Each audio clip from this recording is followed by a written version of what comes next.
काशीपुर विचार विभाग पक्षरु ब्लॉक सभागृह ठारे आईन सचेतनता कार्यक्रम।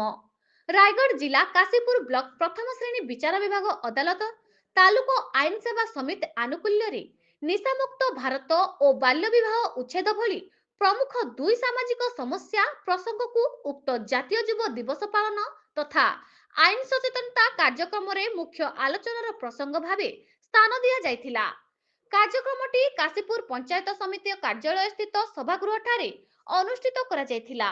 कार्यक्रम रे मुख्य वक्ता भावे विचारपति श्रीमती करनिशा और मद्यपान रे परिवार और समाज रे कुप्रभाव, निशाद्रव्य विक्रय रे सरकारंकर कटकणा, निशाद्रव्य विक्रय करिबारे नागरिकंक दायित्व, बाल्य विवाह करिबा ओ कराइबा आईन अमान्य अपराध अटे।